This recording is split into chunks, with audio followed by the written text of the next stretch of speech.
Marge? That's yours, darling. Now, you come over here and join us. I want to make one thing clear right from the start.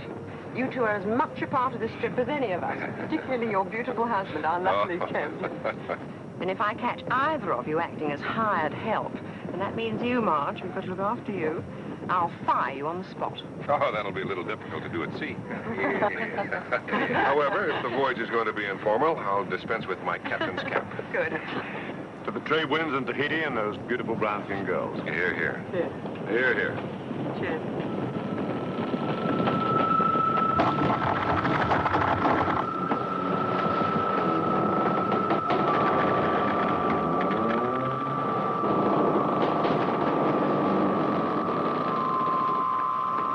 What the hell is going on here? It's as if the ship was trying to break its lines. Maybe it's as anxious to get to sea as we are. A giant serpent underneath, trying to take us down to his ocean cave. Oh, it's time for another drink. Don't you think you've had enough? Now, these old vessels draw a lot more water than the new ones. I imagine there's a current in the marina, and we're the only ones affected by it. Well, I think she's just excited about going to sea again. Talk about a ship like it's human stupid.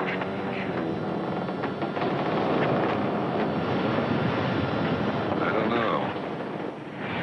It never pays to underestimate these old ladies of the sea.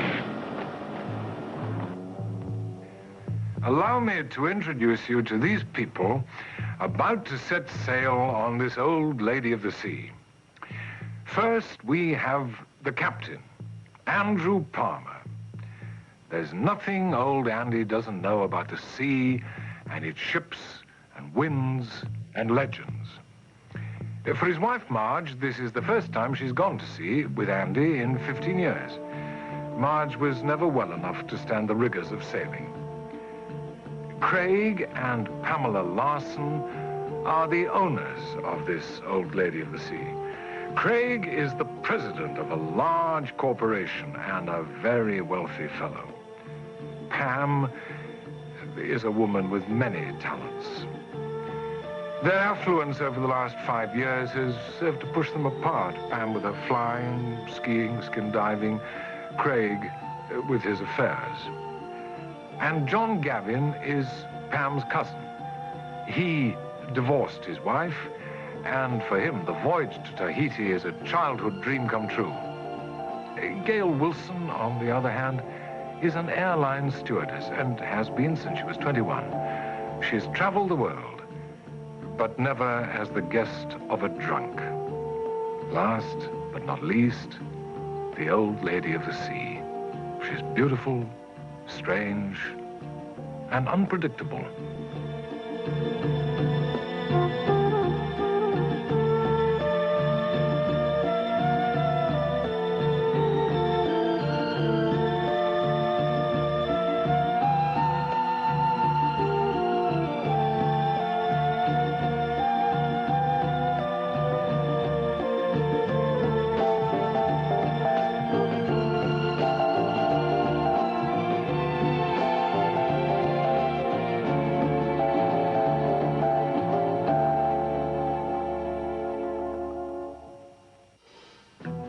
Now back to the old lady of the sea, who has sat in dry dock for more than 70 years.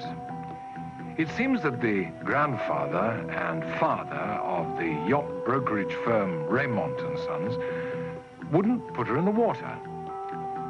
The son, however, was only too glad to sell it to the Larsons.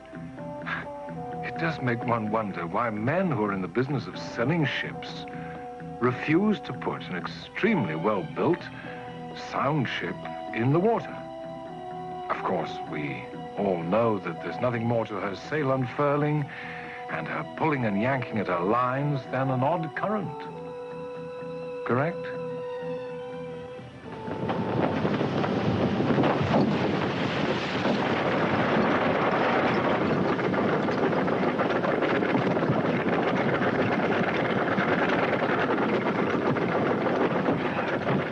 I think the brake on the anchor winch went. You take the wheel.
people buy old stuff like that. Put in the cabin, all right? You okay? Yeah. All right.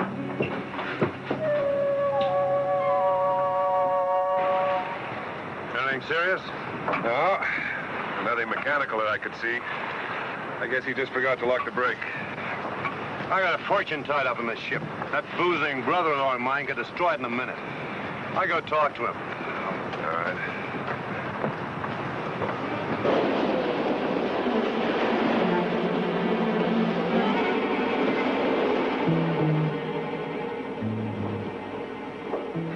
Now, this feast is in honor of a special occasion. You know, when Craig and I first bought the Endeavour, we got all the old papers together that they had on her. And I thought it might be rather fun if we went over them together and sort of retraced some of the romantic places that she'd been to. Yeah, sounds like fun. So this is your little after-dinner surprise. Yeah. Probably made the papers up when they saw you coming. Don't be such a wet blanket. No, whenever the new owner takes over a ship, he always gets the log in the ship's papers, you know. Still doesn't mean they didn't make them up. Well, I think Andy should have the privilege of reading them, seeing that he is our captain and the only old salt among us. Well, I'm honored.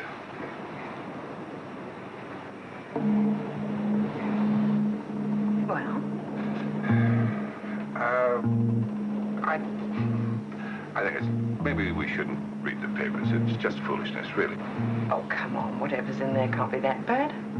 What's in the papers? We're not children here. Mr. Larson, this is a death ship. Oh, come on.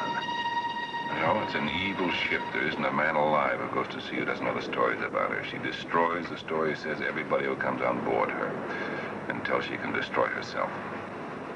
God, here we go. Sea stories. Well, I can credit a man being evil, but not a ship. Go on. All right. The ship is called the Endeavour now. It used to be called the Vengeance. It was originally christened the Black Cloud. The story has it that a man died felling the first tree for her. And ever since then, when she's gone on a voyage, somebody always dies on board. Oh, shut up, John. This isn't an evil ship. Well, look at her. Rich wood, lovely colors. This is a happy ship. I said so to you, Craig, didn't I, the very first moment I saw her? Well, that may be so, Mrs. Larson. I'm just telling you the legends. She was used to haul coolies. They rioted and killed the crew. She was used to haul slaves. The crew rioted, killed all the male slaves and raped the women. She was used as a passenger ship.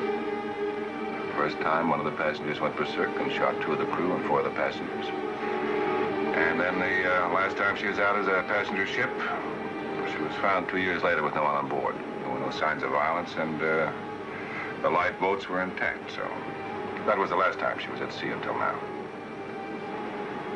Say, he's just trying to scare us so we'll all jump overboard and leave him with a ship. Well, I'm not going to let that spoil my enjoyment on this trip.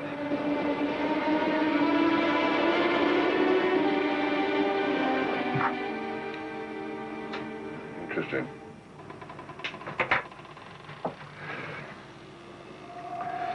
Hey, listen to this.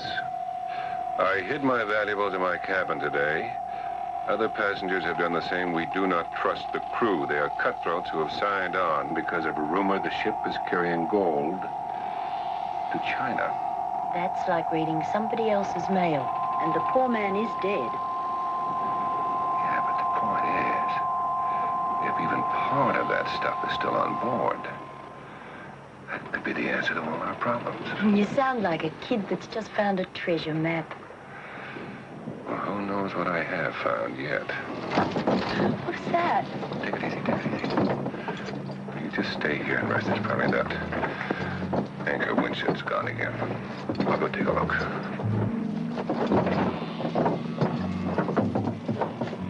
What's that noise? Sounds like chains. Where is it coming from? Seems to be coming from the forward hold.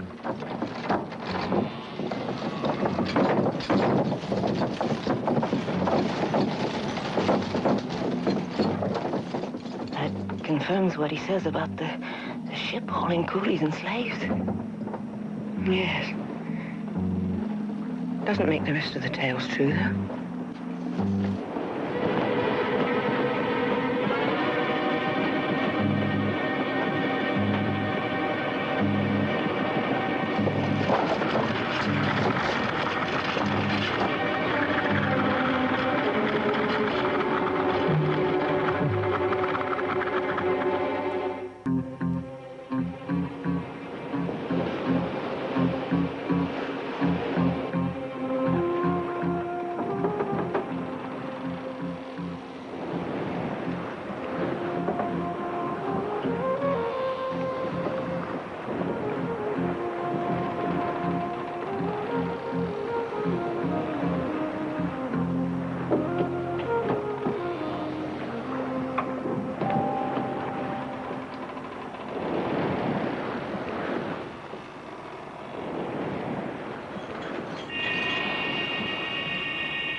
What was that all about? Oh, I read once there's a force called elementals, and they feed on fear. Where there's no fear, they can't exist. Everybody okay? Fine. What was it? Oh, we probably hit a cross current and got buffeted around a little. You all right, Dick? I think you better come to the cabin and lie down. Come on, I'll take you. The men have work to do. Okay, will you bring the rest of the fruit on your way back? Sure. Is there anything else? No. Thank you, Gil. That's fine. Okay. Sit down over here. Look. What's this? It's a diary. It's true. If I can find the rest of that stuff in that Chinese gold, our troubles are over. But it isn't ours. Marge Larson has got millions. He could sell this ship and never even know it was on board. It's the one chance for you. It's our chance to spend the rest of our lives together. Now, look, I've put this ship 2 days off course, maybe 3. That'll give me more than enough time to find the stuff before we get to Tahiti and they ship us back on that plane. Andy, I don't like this ship.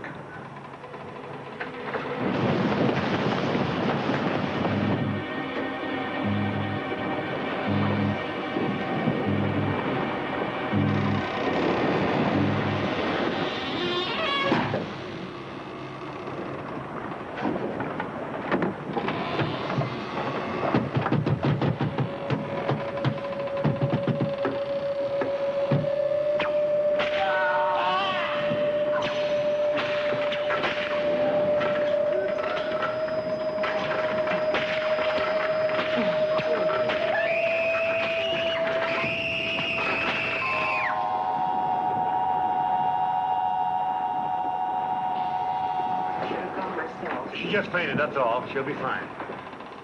She'd have been fine if he hadn't started with his death ship stories.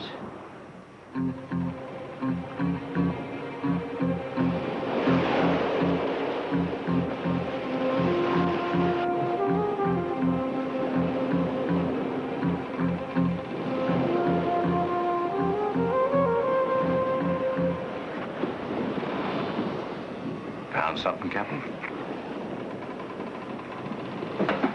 Captain, I'm gonna check on you right round the clock to make sure you don't hold out on me.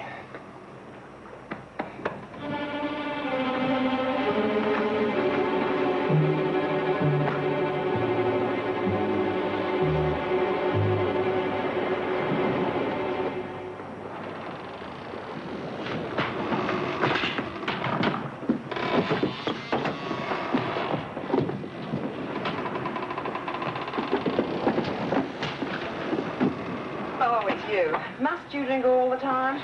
Go back to bed, Jill. You wake everyone up. Go on.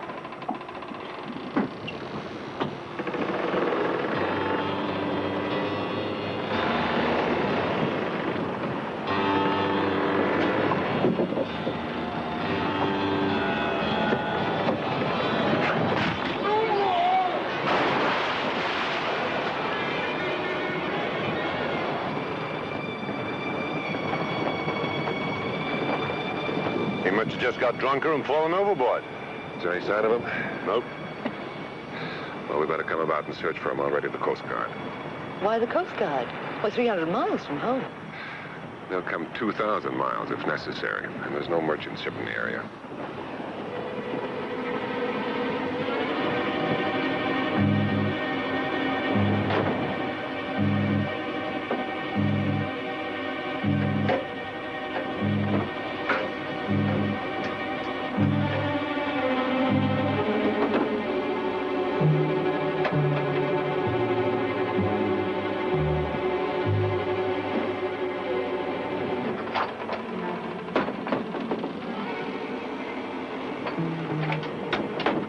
There's absolutely nothing that anybody could have done. I wonder what happened to the Coast Guard. They're probably en route. I better go radio them. Tell them we're getting up the search.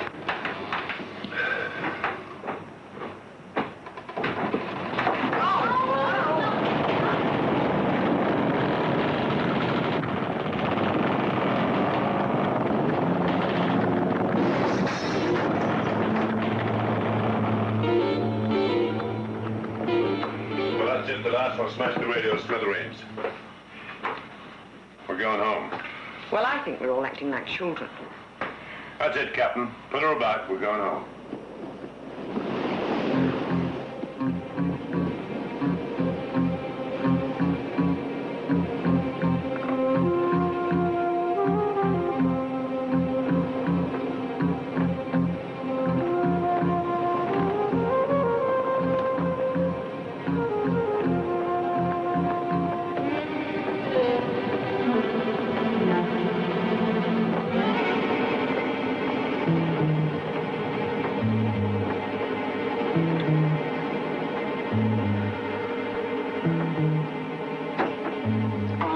Something wrong?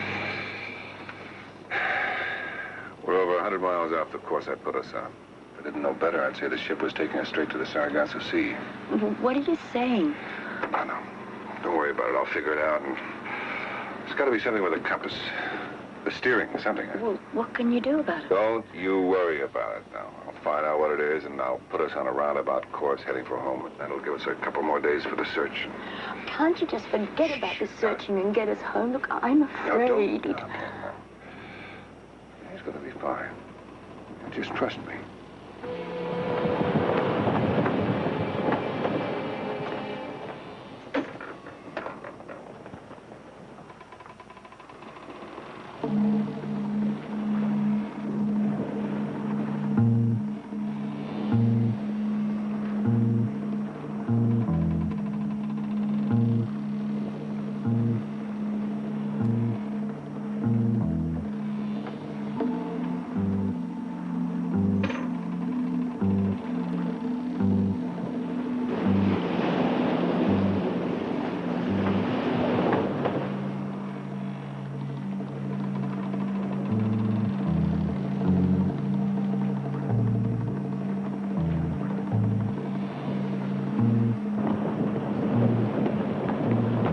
Looks like the halyard broken loose.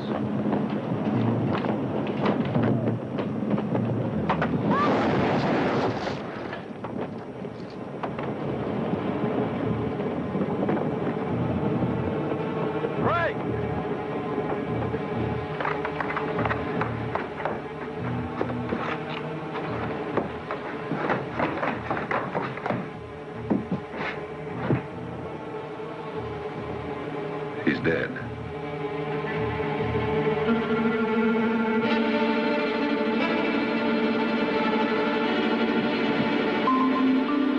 The block and tackle broke loose and it hit the hatch just as she was coming up. Andy, get us back home. I'm sick about this ship. No. We're headed back now. Now you rest. I'm gonna go do some more looking. And don't leave me alone. No, just you rest and relax. I'll send Gail out.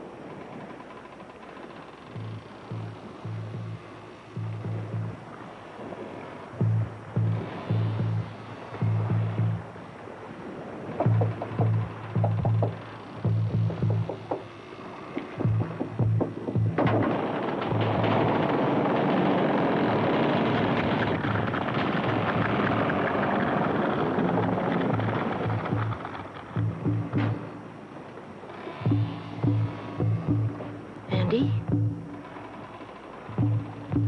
Andy, your wife's dead. The ship shuddered, and she looked at me. She's gone.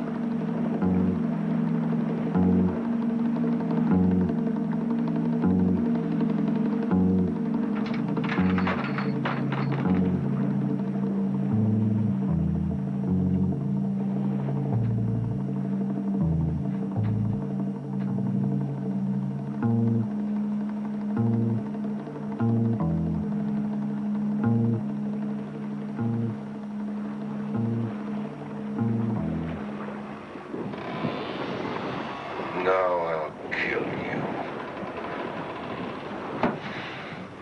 Now I will destroy you!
Possibly it wasn't the currents in the marina that caused the tug-of-war. But a ship can't have power over people, can it? It didn't use Parma as a method of destruction, did it? It couldn't have steered its own course, could it? I mean, all of those old sea stories are just sea stories, aren't they? So, until we meet next, this is Anthony Quayle reminding you that there is a touch of evil in all of us. Good night. Pleasant dreams.